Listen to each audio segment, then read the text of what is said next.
오늘 말씀은 아모스 4장 4절에서 13절입니다. 서울 신천에 강지사님이라는 한 분이 있습니다. 이분의 가족은 시골에서 살고 있었는데 더 나은 삶을 위해 서울로 상경을 하게 됐죠. 신천의 삶의 터전을 삼게 되었습니다. 시골에서 올라와 무엇을 하며 살아야 할지 막막해할 때 사업 미천이 많이 들지 않는 길거리에서 포장마차를 해보라고 합니다. 가진 것도 별로 없는 강지사님에게는 꽤 괜찮은 것으로 보여 즉시 포장마차를 하게 되었죠. 포장마차는 너무나 잘 되었습니다. 신천의 연대생들이 자주 애용하는 장소가 되었으니 말이죠. 포장마차가 잘 돼서 살림에 큰 보탬이 되었으나 한 가지 고민이 있었습니다. 기껏 학생들이 이것저것 시켜 먹고는 폭찬 던지듯이 외상이요 하고는 자리를 일어섭니다. 장사를 하다 보면 외상도 주지만 심이 찔긴 학생들은 좀처럼 갚을 생각을 하지 않으니 자식 볼 때는 애들에게 외상값 갚으라고 채근하지도 못하고 이것이 말 못할 고민이었습니다. 이로 인해 끙끙대는 이분에게 말합니다. 외상 없는 장사가 있는데 그것은 꽃을 파는 것입니다. 꽃가게를 해보세요. 사업 미천도 크게 들지 않을 것입니다. 꽃을 외상으로 산다는 말을 들어본 적이 없는 이분은 그래 이것이 답이다 하고는 그간 모아둔 돈으로 신천에 작은 꽃집을 운영하게 됐는데 학생들이 많은 곳이라 날개 돋친 듯이 꽃이 팔려 자녀를 공부시키고 집까지 장만하게 되었습니다. 시골에서 빈손으로 올라와 나름 자리 잡은 모습을 다 지켜보고 있던 교인들은 강 집사님에게 하나님의 은혜다 라고 말을 했습니다. 그러자 정작 강 집사님은 은혜는 무슨 은혜, 다 내가 노력을 해서 읽은 것이지 하고는 남들이 은혜라는 것을 전혀 몰랐다고 합니다. 이분이 간이 안 좋아 병원에 입원하면서 비로소 하나님의 은혜를 깨닫게 된 것이죠. 건강이 당연한 것으로 알았는데 병실에 있어 보니 그간 건강하게 산 것이 하나님의 은혜요. 신천에서 꽃가게 하며 자리 잡은 것 또한 하나님의 은혜라는 것을 비로소 깨닫게 되었다는 것입니다. 은혜를 깨닫자 신앙이 쑥쑥 자라는 것 같다고 말하고 있죠. 우리가 하나님의 은혜 속에 살면서 정작 은혜를 깨닫지 못하고 살아갈 때가 많습니다. 그러나 어느 순간 어느 계기가 은혜를 깨달을 때 신앙은 놀랍게 성장하는 계기가 됩니다. 그러기에 골로새서 1장 6절에 말씀하기를 이 복음이 이미 너희에게 이름에 너희가 듣고 참으로 하나님의 은혜를 깨달은 날부터 너희 중에서와 같이 또한 온 천하에서도 열매를 맺어 자라는도다 말씀하고 있습니다.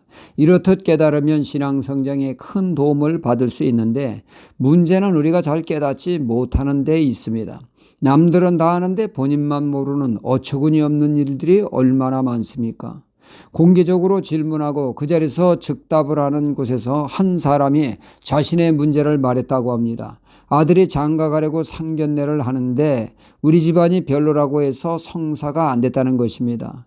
우리 집안이 어때서 그 말을 다 들은 진행자는 청중들에게 묻습니다. 이분과 사돈 맺고 싶은 사람이 있습니까?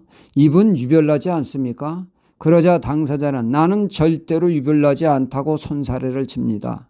그러자 사회자는 청중들에게 묻습니다. 이분 유별나지 않습니까? 그러자 이구동성으로 유별납니다. 사돈 맺고 싶지 않습니다.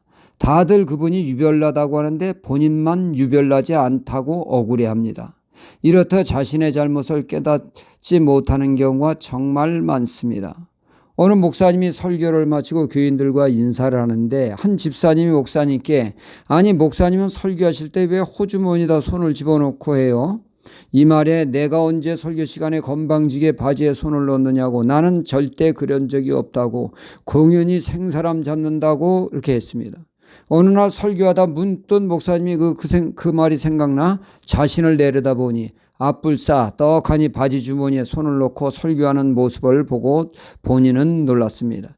이때까지 나만 모르고 있었구나. 그때부터 일을 고치기 위해 노력을 했지만 정신 차리고 보면 어느덧 손이 바지 주머니에 들어가 있습니다. 그래서 하다 안 돼서 아예 바지 호주머니를 꿰매버려 그 버릇을 고쳤다고 합니다. 우리가 이렇듯 내 죄를 모를 때가 많습니다. 나름 잘 믿는다고 오히려 자부를 합니다. 죄악 가운데 있으면서도 말이죠. 이스라엘 백성이 그 짝입니다. 자신들은 날마다 제사 드리고 확실한 11조를 드리며 나름 최선을 다해 하나님을 예배한다고 말하고 있습니다. 그들은 자신들의 신앙에 후한 점수를 주며 잘 믿고 있다고 확신을 했습니다.